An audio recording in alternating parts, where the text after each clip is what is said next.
La Hora Sobrenatural. Pastor Juan Cano. No te veo pero te siento. Saca este momento para elogiarte. Estoy agradecido y aunque otros no te piensen, yo te pienso. Cristo, creo en ti, eres más que mi vida. Cristo, creo en ti, he venido a decir cosas lindas de ti.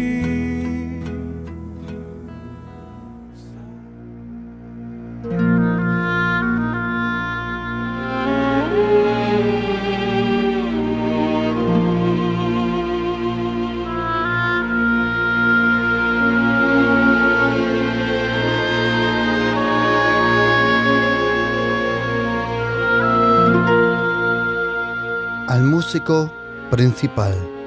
Salmo de David, cuando después que se llegó a Betsabé, vino a él Natán el profeta, y dijo David: Ten piedad de mí, oh Dios, conforme a tu misericordia, conforme a la multitud de tus piedades, borra mis rebeliones. Lávame más y más de mi maldad, y límpiame de mi pecado, porque yo reconozco mis rebeliones, y mi pecado está siempre delante de mí. Contra ti solo he pecado, y he hecho lo malo delante de tus ojos, para que seas reconocido justo en tu palabra, y tenido por puro en tu juicio. He aquí en maldad he sido formado, y en pecado me concibió mi madre. He aquí tú amas la verdad en lo íntimo, y en lo secreto me has hecho comprender sabiduría.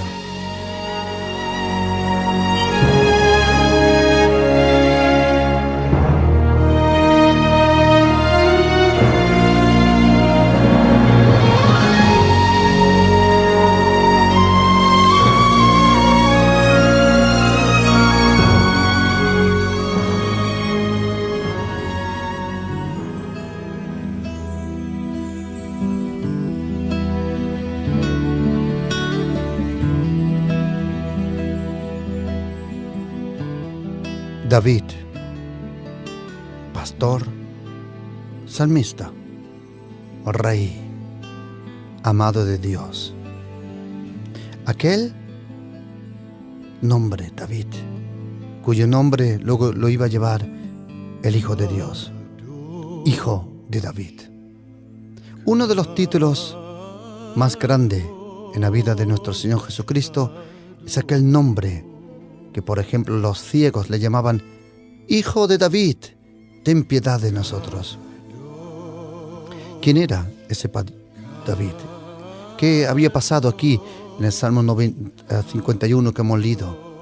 Dice aquí en Salmo 51, dice David: Señor, ten piedad de mí, oh Dios, conforme a tu misericordia, conforme a la multitud de tus piedades, borra mis rebeliones. ¿Qué había pasado aquí? ¿Cuándo había pasado?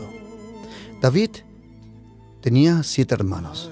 David era hijo de Isaí y su abuelo se llamaba Obed. Y Obed era hijo de un libro que en la Biblia podemos encontrar que se llama Ruth. Y en ese libro hay una mujer que se llama Naomi. Y Naomi tenía 2 hijos. Se fue a una tierra llamada Moab. Allí, en Moab, sus hijos, los hijos de Naomi, uno de los hijos se casó con una que se llamaba Ruth. Los 2 hijos se murieron y esa mujer, Ruth, era moabita. En un momento, Ruth se queda con Naomi porque Naomi regresó a la tierra prometida, de donde había salido, a Israel. Ella le dijo a Ruth, veros cada uno a vuestras casas. Pero Ruth dijo, no, yo me quedo contigo. Y Ruth, que era parte de ese pueblo moabita, se fue con Naomi. En un campo, en el tiempo de la siega, conoce y se enamora de Boaz. Y ella se casa con él. Y tienen un hijo llamado Obed. Y Obed tuvo otro hijo que se llamó Isaí. Y ese Isaí tuvo 8 hijos. Y uno de ellos era David. ¿Por qué digo esto? Es interesante que Deuteronomio capítulo 23, versículo 3 dice: no entrará amonita ni moabita en la congregación del Señor, ni hasta la 10ª generación de ellos no entrarán en la congregación del Señor para siempre, por cuanto no salieron a recibir con pan y agua al camino cuando salisteis de Egipto, y porque alquilaron contra ti a Balaam, hijo de Beor, de Betor en Mesopotamia, para maldecirte. ¿Sabes, querido? Ahí ese hombre, Balac, él alquiló a este profeta. Gracias a Dios que hoy en día los profetas no se pueden alquilar, sino son guiados por el Espíritu Santo y no por el dinero. Y ese profeta vino a maldecir, como dice aquí en Deuteronomio capítulo 23, dice: mas no quiso el Señor tu Dios huir a la maldición de Balaam, y el Señor tu Dios te convirtió la maldición en bendición. ¿Sabes, querido? Cuando Dios el Padre ha decidido de bendecirte, es igual quien te maldice, porque la bendición elimina la maldición. La bendición consume toda maldición. Dice la Biblia que la maldición sin razón en los proverbios no va a llegar a su lugar o a su destino. ¿Por qué? Porque no hay ninguna razón para ser maldecido. La Biblia dice en Gálatas capítulo 3:13 que Jesucristo se convirtió en maldición por nosotros, porque está escrito: maldito aquellos o aquel que está colgado a un madero. Cuando Jesucristo fue crucificado, Él absorbió todo el pecado, toda la enfermedad y toda maldición. Y una de esas maldiciones que Dios el Padre proclamó fue sobre un pueblo llamado Moab. Moab, en el lenguaje original, Moab significa ¿quién es el Padre? Moab en verdad es un nombre, Moab. Y de Moab venía esta jovencita llamada Ruth. Pero Dios el Padre había dicho que 10 generaciones, a partir de entrar al pueblo de Dios, los moabitas no podían ser parte del pueblo de Israel y de la congregación, de los sacrificios y de la adoración del Dios verdadero. Pero es interesante que aunque Dios dice que no, en 10 generaciones ninguno de los moabitas se podía acercar, vino uno en cuya sangre había sangre de Moab. ¿Quién era? Era David. David fue la cuarta generación detrás de Ruth. Ruth era moabita. Su hijo, Obed, tuvo un hijo, Isaí. Y Isaí tuvo un hijo que se llamaba David. David iba por la 4ª generación. Normalmente había Dios, el Padre, ordenado en Deuteronomio capítulo 23, que 10 generaciones nadie con sangre moabita se le podía acercar al pueblo de Israel. ¿Sabes, querido? Dios el Padre está dispuesto a cambiar cualquier maldición si tú eres obediente. Cuando uno se acerca a Dios, no importa lo que fue tu papá, tu abuelo, tu bisabuelo, no importa si eran brujos, perversos, no importa. Si alguien está en Cristo Jesús, es una nueva creación. Dios el Padre está dispuesto a borrar todos los pecados, todas las maldiciones. Porque hay una cosa que borra toda maldición. Hay una cosa que es tan poderosa limpiando el pecado que no hay comparación en esta tierra, que es la sangre de Jesús.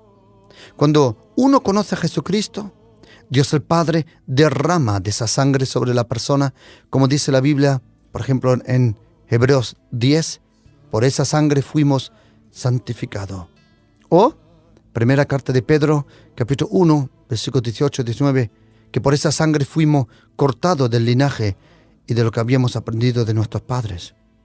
Y Apocalipsis 1:5 dice que hemos sido lavados con la sangre de Jesucristo. Y Apocalipsis 12 dice que hemos vencido por la sangre de Jesucristo. Y dice Hechos capítulo 20 que fuimos elegidos por la sangre de Jesucristo. Cuando Jesucristo murió en la cruz, cuando su sangre caía por el madero al suelo, esa sangre era el precio para todos los pecados de todo el mundo. En el Antiguo Testamento, los corderos o su sangre tapaban el pecado. Pero cuando vino el Hijo de Dios y Él dio su vida por nosotros, su sangre no tapa el pecado, su sangre borra el pecado. Querido, el Señor no tapa tu pasado. El Señor borra tu pasado. Esa es parte del Evangelio de Jesucristo. Cuando Jesucristo, el Hijo de Dios, viene a ser Rey de los Reyes en nuestro corazón, Él nos perdona todo pecado, nos limpia, nos purifica, como dice aquí en el Salmo 51, Rey David. Pero ¿qué razón había para que David orara esta oración? En la Biblia contiene 66 libros y 39 le encontramos en lo que nosotros llamamos el Antiguo Testamento. Antiguo Testamento. Y en esos 39 libros hay un libro que se llama Los Salmos. Y los Salmos contienen 150 salmos.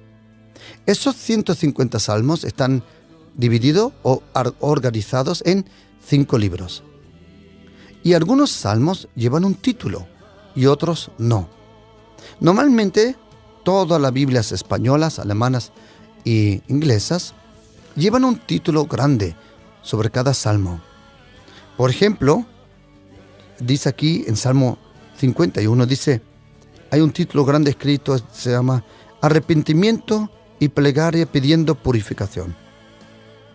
Ese título es algo que las personas que han imprimido o sacado esta Biblia, la Biblia Bible Societies, las sociedades bíblicas, han escrito este título encima de este salmo. Pero este salmo lleva un título inspirado del Espíritu Santo. Y es lo que está escrito en pequeñito. Las Biblias católicas, la Biblia de Nueva Jerusalén, Nangar Kalunga, todas las Biblias llevan ese título pequeño. Y hay un título, antes de empezar el primer versículo en Salmo 51, hay un título que dice, al músico principal, Salmo de David, cuando después que se llegó a Betsabé, vino a él Natán el profeta. ¿Sabes, querido? Es interesante que David, cuando en un momento, probablemente a la edad de 54 años, este pastor joven que fue enviado a llevarle de comer algo a sus hermanos, se encontró con un gigante de 3 metros de altura y con una piedra le dio una frente y con la espada le cortó la cabeza. Su nombre, Goliat. A partir de ahí, rey Saúl, el primer rey de Israel, él lo incorporó en sus tropas militares. Pronto este jovencito ganó los corazones. Decían las mujeres, Saúl ha matado a 1000, David a 10,000. Dice la Biblia que a partir de ahí los ojos y el corazón de Saúl le observaban con envidia a David. Dice la Biblia en Eclesiastés que hagas lo que hagas, si lo haces bien, siempre provoca envidia. Interesante. David tiene que huir. Por esa envidia tiene que huir y probablemente 14, 17 años está en el desierto. Entonces muere Saúl y su hijo Jonatán en una batalla en Gilboa. Y entonces este David se convierte en rey de Hebrón, una ciudad Hebrón. Y a la edad de 37 nombran a David rey de todo Israel. Interesante este David. David interesante, porque dice la Biblia que él tenía 600 guardaespaldas, pero tenía 4.000 músicos o salmistas a tiempo completo. Interesante que él, para su propio cuidado, tenía 600 guardaespaldas. Interesante que esos 600 guardaespaldas no eran judíos. Un día cuando fui a África y estuve allí visitando unas naciones, me di cuenta que los gobernadores allí, muchas veces los guardaespaldas de uno u otro gobierno, no son de la propia gente, sino son mercenarios que son comprados o alquilados de otra nación, porque no tienen mucha confianza en su propia gente. Parece que David era lo mismo, porque los 600 guardaespaldas, no estoy hablando de los 400 y 420 héroes que él tuvo en la cueva de Adullam. No, de eso no estoy hablando, sino estoy hablando de 600 guardaespaldas que él luego tuvo. Y David tenía 4.000 músicos, interesante, 4.000, y de esos 4.000 habían 3 que eran los directores de la alabanza. Luego David, él empezó a ganar y a vencer a los filisteos, a los amalequitas, a los amonitas, a los seiditas y a todos los pueblos que durante cientos de años Israel no pudo conquistar. Y a la edad de 54 años aproximadamente, dice la Biblia, si abrimos juntos aquí en el libro de 2 de Samuel, capítulo 12, dice: aconteció al año siguiente, en el tiempo que salen los reyes a la guerra, que David envió a Joab y con él a sus siervos y a todo Israel, y destruyeron a los amonitas y sitiaron a Rabá. Pero David se quedó en Jerusalén. Interesante. David se quedó en Jerusalén. David normalmente siempre, déjame explicar una cosa, antiguamente, hoy no, yo sé que hoy no, pero antiguamente los gobernadores iban a primera línea a la guerra. Yo creo que muchas guerras hoy no existirían si te puedes imaginar que Obama tenía que ser el primero, que tenía que estar en Afganistán o Irak, o cualquiera de los presidentes. En vez de enviar soldados, ellos tenían que estar en primera fila. Yo te prometo que primero, muchas guerras ni se empezarían, y segundo, no durarían mucho tiempo. Hoy en día es fácil de un sillón hacer una decisión y enviar tropas, pero otra cosa era como antiguamente, los reyes estaban en primera fila, y más todavía David, porque era un guerrero, y no solo un guerrero, sino un guerrero bueno, un salmista, un rey bueno con buen ejemplo. Pero a la edad de 54 años, aproximadamente, dice la Biblia que él no fue a la guerra, sino él envió otros a la guerra. Y dice en versículo 2, y sucedió que un día, al caer la tarde, interesante, al caer la tarde, que se levantó David de su lecho y se paseaba sobre el terrado de la casa real, y vio desde el terrado a una mujer que se estaba bañando, la cual era muy hermosa. Envió David a preguntar por aquella mujer, y le dijeron: aquella es Betsabé, hija de Eliam, mujer de Urías, Heteo. Y envió David mensajeros y la tomó, y vino a él, y él durmió con ella. Y luego que ella se purificó de su inmundicia, se volvió a su casa. ¿Sabes, querido? Dice la Biblia, en 2 Samuel 11:1, dice: aconteció en el año siguiente, en los tiempos cuando salen los reyes a la guerra. ¿Sabes, querido? Cuando es tiempo de guerra, no es tiempo de patio. Cuando es tiempo de guerra, es tiempo de espada. Hay tiempos para todo. Dice la Biblia en Eclesiastés 3, del 1 al 15. Dice: todo tiene su tiempo. No es que uno siempre está luchando, gracias a Dios, no, porque si no uno se cansa. Pero sabes, querido, hay tiempos que es necesario levantarse temprano, orar y batallar la buena batalla de la fe. Y cuando es tiempo de luchar, no es tiempo de pasearse por el terrado de una casa del palacio. ¿Sabes, querido? Cuando no estás donde tenías que estar, verás lo que no tenías que ver. ¿Sabes? Cuando uno no está en el lugar donde tenía que estar, anda peligro de ver y huir lo que no tenía que ver y huir.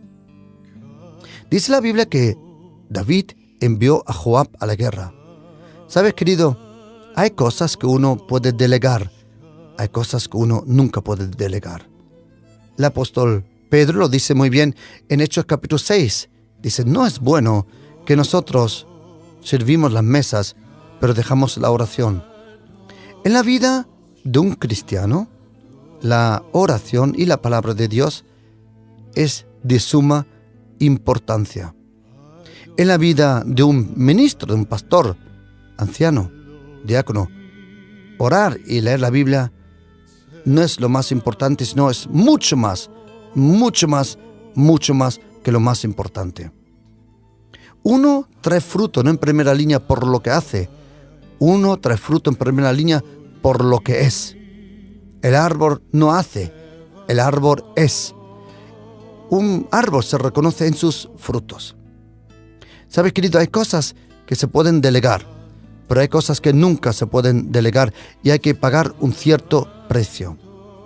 Dice la Biblia que cuando era el tiempo de guerra, David se quedó en casa y envió a otros.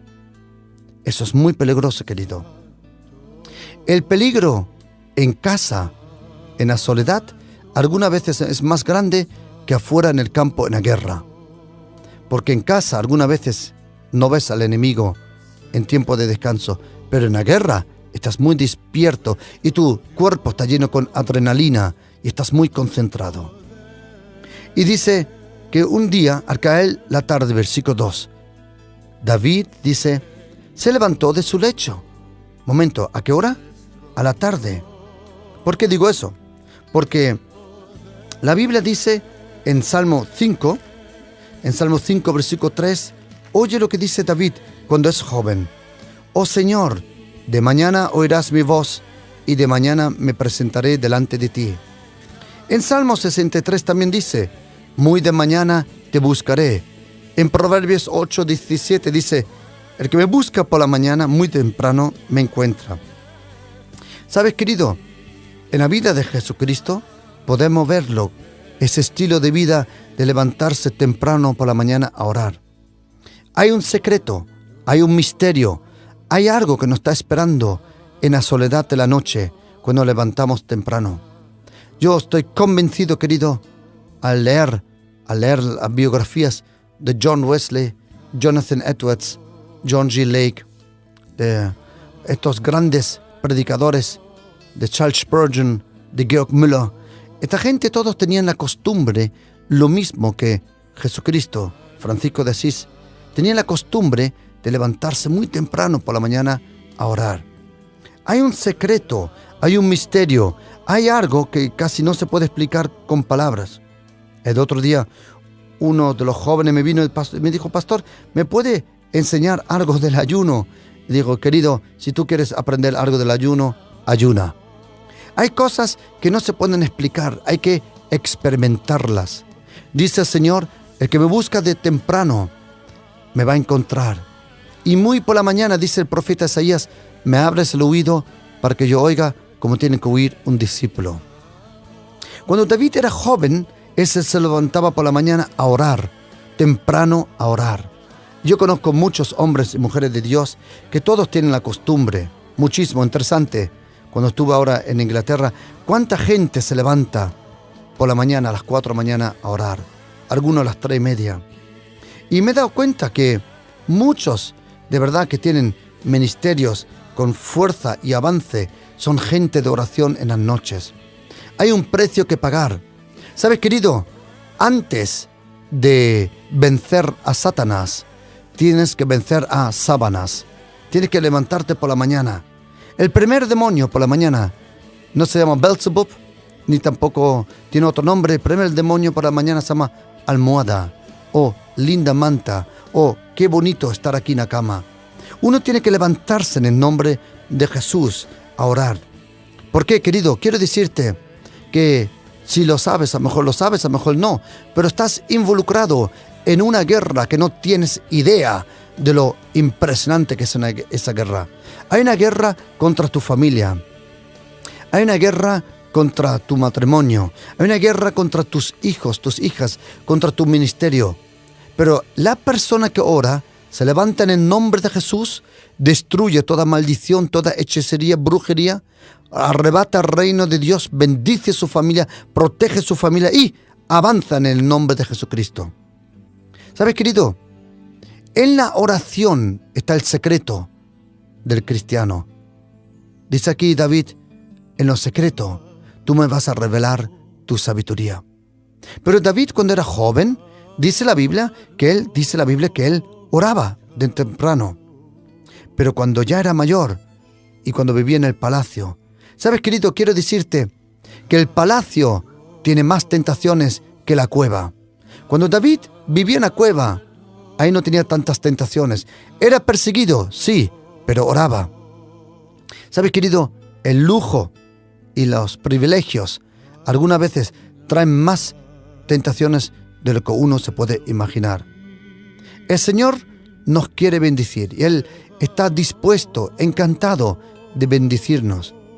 Pero sabes, querido, ten cuidado que la bendición no te aparte de la oración. Uno tiene que seguir con un corazón enamorado a Jesucristo, buscando al Señor. Querido, de todo corazón te garantizo, si eres un hombre, una mujer de oración, buscas al Señor por las mañanas, arrebatas el reino de Dios, tú vas a conseguir cosas que nunca hubieran entrado en tu imaginación. El que ora, todo es posible. Nosotros sabemos lo que dice Jesucristo. Al que cree, todo es posible. Pero sabes, querido, el que no ora, no cree, es imposible. El que ora es el que cree, y el que cree es el que ora. Por eso hay que conocer al Señor profundamente. Querido, busca la soledad con el Señor. Búscalo. El que habita el abrigo del Altísimo morará bajo la sombra del Omnipotente. Querido oyente, no hay en esta tierra, no hay ningún problema que no se pueda solucionar en oración. Todo puede cambiarse en oración. Nada es imposible en aquel momento de intimidad. El que vive con el Señor puede cambiar el rumbo de una vida, de una familia, de un entorno, de una ciudad. El que ora profundamente tiene una relación con el Señor, cambia momentos, como dice Daniel 2, dice que Dios cambia los momentos y las situaciones y los tiempos. Pero David, cuando era joven, tenía una vida profunda de oración. Pero cuando tenía la corona, ¿sabes, querido? Cuando cambias el yelmo por la corona, entonces vienen la mayoría de las tentaciones. ¿Sabes, querido? Cuando David era joven, al leer su vida de otro día, que la estuve estudiando, me di cuenta que mientras era perseguido, no tenía tantos problemas como cuando vivía en el palacio. Cuando cambias el yelmo por la corona, entonces ten cuidado, querido. Y dice la Biblia que él fue de paseo encima del techo allí en el palacio. Y de allí vio a una mujer, Batseba. Él la llamó, dice la Biblia, y él se acostó, él durmió con ella. ¿Sabes qué es interesante, querido? Que la Biblia dice, David durmió con Batseba, pero nunca de la Biblia dice, Batseba durmió con David. De alguna forma, ella estaba atemorizada por la autoridad que representaba David. Y sabes, querido, cuando Dios el Padre envía a su profeta Natán, Natán le dice una parábola a David y dice, mi rey, le voy a contar una historia. Habían dos hombres en una ciudad, uno rico, uno pobre. El pobre tenía una ovejita. Interesante que Dios el Padre le habla a David a través de una oveja. ¿Por qué? Porque era justo el idioma que él hablaba. A Pedro le habló a través de los peces. El Señor siempre te va a hablar simbólicamente o con parábolas en un idioma que tú y yo comprendemos. Si eres pintor, te habla por la pintura. Si eres conductor de un coche, probablemente te habla a través del tráfico. Siempre habla a través de su palabra. Dios, el Padre, siempre habla a través de su palabra. Pero algunas veces Él nos comunica algo, nos enseña algo, nos quiere revelar algo en el entorno de nuestro trabajo. Y dice Natán, mi rey, habían dos hombres en una ciudad, uno pobre, uno rico. Y al rico le vino visita. Y como él no quiso coger una de sus ovejas, cogió aquella oveja del pobre. El pobre había cuidado de su oveja. La había criado, jugaba con los niños, incluso dormía en la misma cama con ellos juntos y le tenía cariño. Y el rico envió y mandó de traer esa ovejita para comérsela. David se levanta, dice, el hombre que ha hecho eso tendrá que pagar 4 veces y es hombre de muerte. Y Natán se levanta y dice, tú eres el hombre, tú eres el hombre. Y dice Dios el Padre, si tú me hubieras pedido, yo te hubiera dado todos los reinos y todo lo que tú necesitas. Pero tú has cogido y has roto el pacto que tenías con ese hombre Uría. ¿Sabes, querido? Que David hizo adulterio con Batseba es un problema, un gran problema. Pero había otro problema más grande. ¿Y sabes cuál era? Ese hombre Uría, desde su juventud, era un hombre que había dado su vida por el rey David. Desde probablemente Uría le ayudó a David más de 30 años. Había invertido más de 30 años de vida en el reinado de David. Uría era uno de ellos que estuvo en aquella cueva de Adulam, allí cuando leemos en 1 de Samuel capítulo 22, 2 y 3. Era uno que conoció a David cuando no era nadie. Uría conocía a David cuando en vez de beber la copa llena de vino, bebía la copa llena de polvo, porque todo el tiempo estaban allí en el desierto. Uría había protegido a David cuando no dormía en un dormitorio allí lleno de cortinas de tela fina, sino bajo de las estrellas, porque era perseguido por el desierto. Uría había estado en los peores momentos de David. Uría era un hombre de pacto. Y cuando Dios el Padre, cuando David mata a Uría, oye lo que dice la Biblia. David mató a miles de filisteos. La Biblia nunca le llama asesino. Pero cuando mata a uno de los suyos, Dios el Padre dice, eres un asesino. ¿Y qué pasó?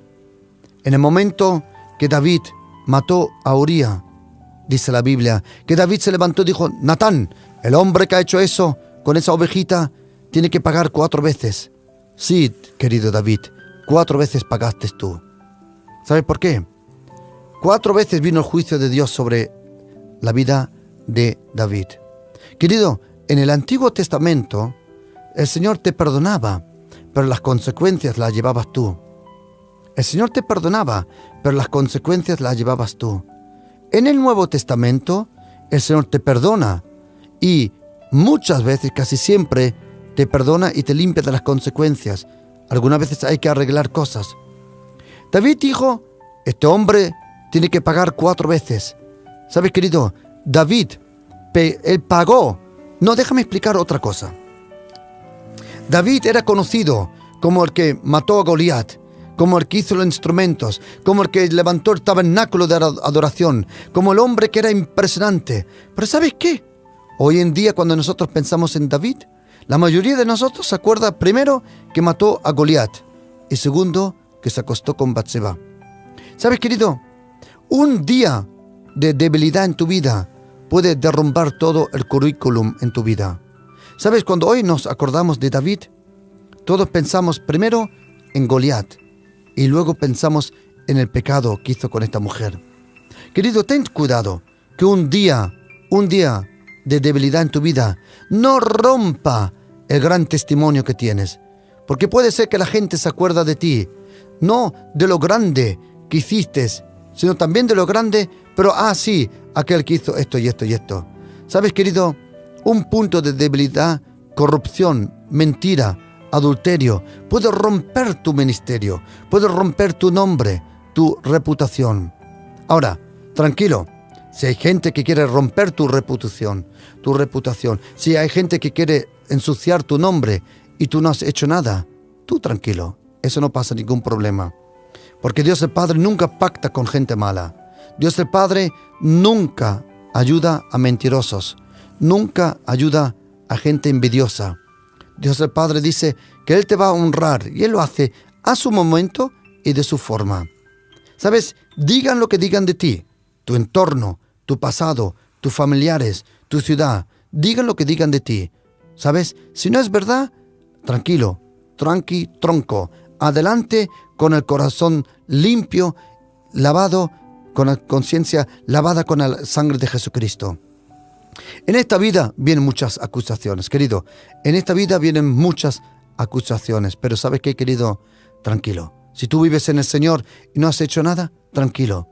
Porque Dios el Padre, antes o después, va a cumplir esta palabra. Y ahora, oye, no te vengas a ti mismo, sino deja lugar a la ira de Dios. Porque Él ha dicho, mía es la venganza. ¿Sabes, querido? Cuando David, él anduvo con el Señor lindamente, todos se acordaron de ese rey, lindo, precioso, que lo llevaba a la guerra y lo traía de nuevo en victoria. Pero qué pena que aquel día con Betsabé rompió, vamos a decir, dañó, rascó la reputación de este hombre. ¿Sabes una cosa, querido? En los ojos de Dios, para que oye, te voy a leer una cosa, como Dios el Padre es. Dios el Padre es impresionante. Déjame leerte una cosa del Nuevo Testamento, de este Uría. Oye, Evangelio de Mateo, capítulo 1, versículo 1. Libro de la genealogía de Jesucristo, hijo de David, hijo de Abraham. Abraham engendró a Isaac, Isaac a Jacob, y Jacob a Judá y a sus hermanos. Judá engendró de Tamar a Fares y a Sara, y Fares a Esrón, Esrón a Agam.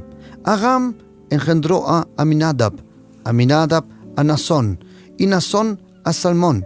Salmón engendró de Rahab a Boz, Boz engendró de Ruth a Obed, Obed a Isaí, Isaí engendró al rey David. Y ahora oye lo que dice la Biblia. Y el rey David engendró a Salomón, de la que fue la mujer de Urías. ¿Has oído, querido? En los ojos de Dios, Betsabé todavía seguía siendo la esposa de Urías, aunque David la dejó matar a Urías. ¿Sabes, querido? Quiero decirte una cosa, que Dios el Padre... No, déjame explicar una cosa. Algunas veces se habla de la mentira piadosa. El otro día alguien me habló de la mentira piadosa y yo dije, ¿y eso qué es? Y me dijo, sí, cuando una mentira se dice, pero se dice para hacer cosas buenas. Le dije, no, perdona. El pecado no cambia de naturaleza porque le cambias el nombre. No existe el adulterio piadoso. No existe la mentira piadosa. Pecado es pecado. El pecado separa. El pecado te aleja de Dios. Y todo cristiano verdadero que ha conocido a Jesucristo conoce el poder del pecado. Y tú sabes de lo que hablo. Tú sabes cuando has hecho algo y no sientes la presencia del Señor de nuevo como siempre. Entonces lloras y lloramos, como dice Salmo 51. Dice, aquí David dice, oh Señor, no apartes a tu espíritu de mí.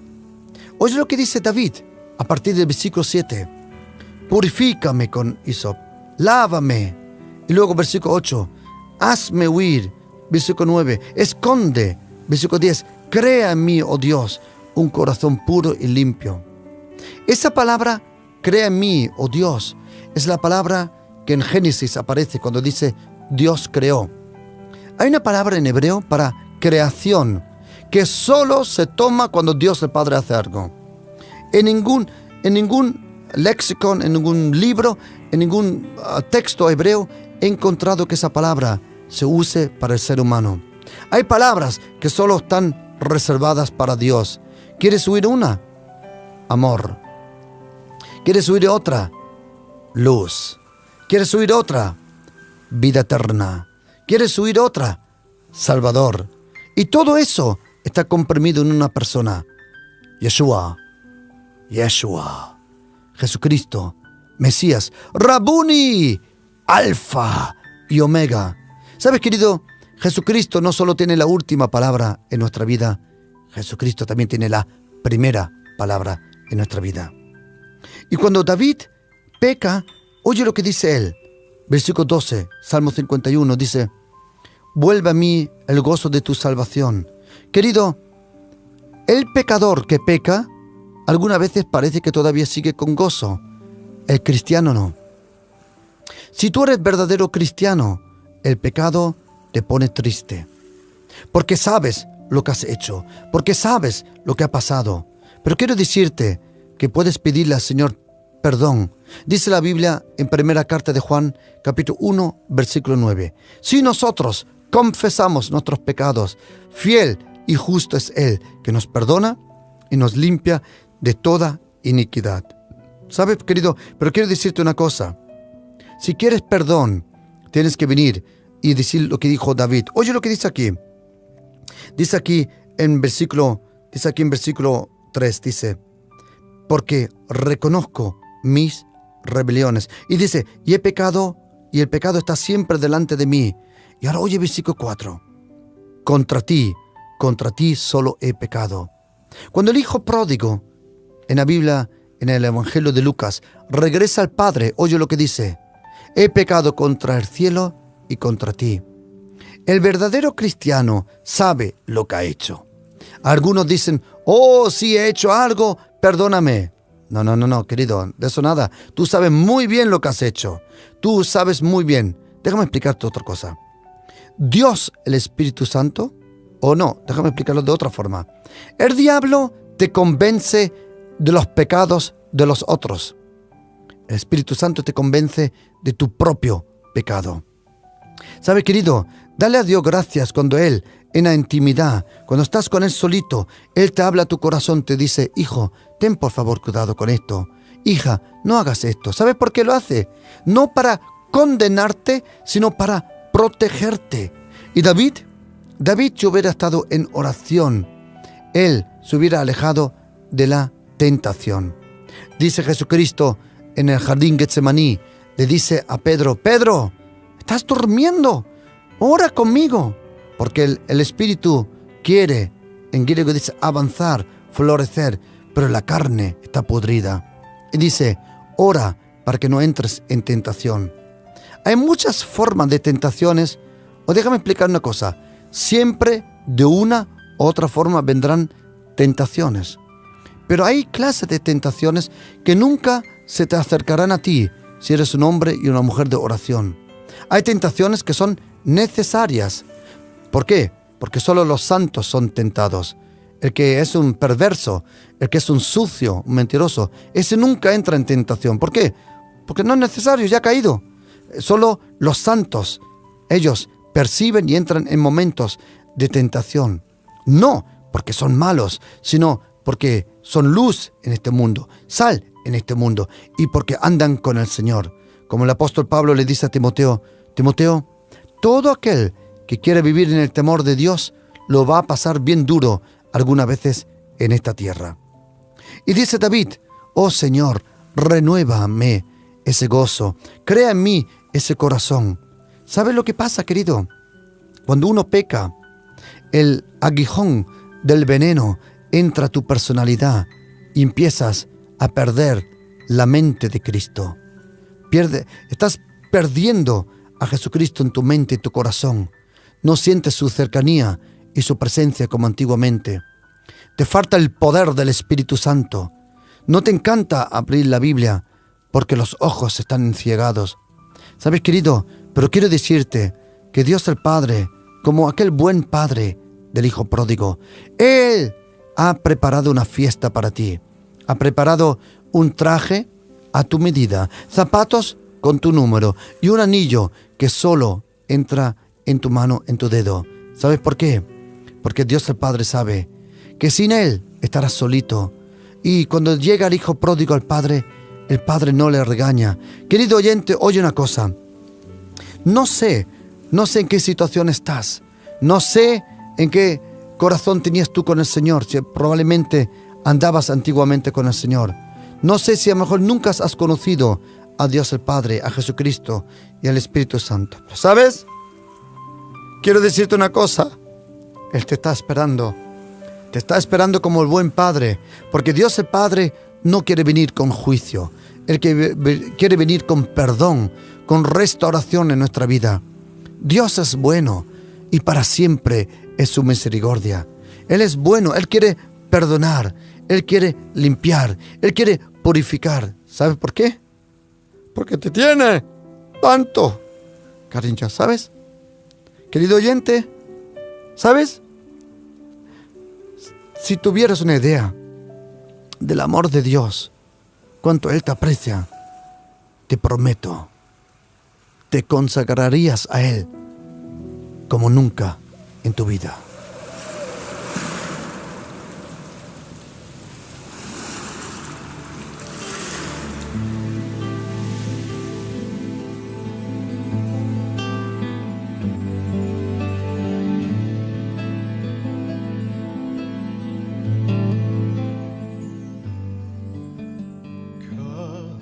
¿Y sabes lo que fiel que es Dios?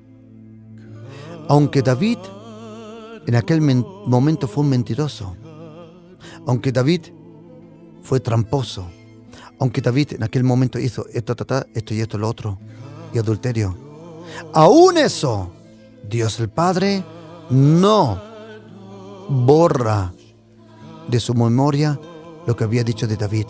¿Sabes lo que dijo de David? Es un hombre conforme a mi corazón. Querido, ¿quieres un secreto? Todos nosotros hemos tenido momentos débiles en nuestra vida. Todos nosotros tenemos secretos que Dios el Padre ha perdonado y que ha tapado y ha escondido. Gracias a Dios. Todos nosotros. Solo el hipócrita, el legalista, el religioso se cree que es perfecto. Quiero decirte una cosa, que no se te olvide esto. Ibas en camino al infierno y Dios te perdonó, que nunca se te olvide eso. Hay personas que condenan a otros por su conducta, porque no van vestidos como ellos, porque no alaban como ellos, no están en la misma iglesia que ellos y los condenan. Quiero decirte, querido, con mucho cuidado, porque lo que siembras lo vas a cosechar. Dios el Padre es bueno. Él quiere perdonarle a todos. Él quiere perdonarle a todos. Él quiere perdonarle a todo el mundo, a toda persona que se le acerque a Él. Dios el Padre no quiere, dice el profeta Ezequiel, Ezequiel, ¿qué te crees? ¿Quién soy? ¿Tú te crees que a mí me encanta que la gente mala muere? No, dice Dios, yo soy glorificado cuando perdono, dice. Y querido, Dios el Padre quiere perdonar los pecados, quiere lavar tu pasado, quiere renovar tu presente y quiere prepararte un futuro nuevo en el nombre de Jesús. Por eso, abre tu corazón y dile sí, Dios eterno, Padre, Hijo Jesucristo, Hijo de Dios y Mesías, Espíritu Santo, perdóname por mis pecados, Señor. Y te prometo que Él va a como dice el Salmo 51, dice, purifícame, lávame, vuélveme, esconde, crea. Y dice, hazme. Y al último, oye lo que dice, líbrame del pecado. Porque el pecado tiene poder sobre una persona. Cuando el pecado tiene poder sobre papá, mamá, de repente tiene poder sobre los hijos. ¿Sabes lo que yo creo, querido? Que es tiempo de que venga un arrepentimiento profundo a muchas vidas. Que venga un arrepentimiento total, que digamos, Señor, perdóname de todo corazón, aquí estoy, perdóname mis pecados y haz con mi vida lo que tú has previsto desde eternidades. Y ahora, querido, os quiero invitar que oréis conmigo junto y que entreguéis vuestro corazón a Jesucristo y que juntos oremos una oración donde le pedimos al Señor que renueve, restaure y que nos perdone lo que el uno, lo otro ha hecho. Y di conmigo, querido, Padre, lo mismo que David, puedo decir, mis pecados continuamente están delante de mí. Y Padre, de todo corazón, y en el nombre de Jesucristo, te quiero pedir perdón. Perdóname. Padre, por todo lo que hice, la culpa la llevaba yo. Pero Padre, yo sé que si tú me perdonas a través de Jesucristo, tú me limpias, me purificas me restauras. Y Padre, de todo corazón quiero decirte, perdóname. Perdóname en el nombre de Jesús. Y Padre, te entrego mi corazón, mi vida, y te pido que tu voluntad se cumpla, como en el cielo, aquí en la tierra, en mi vida. Amén.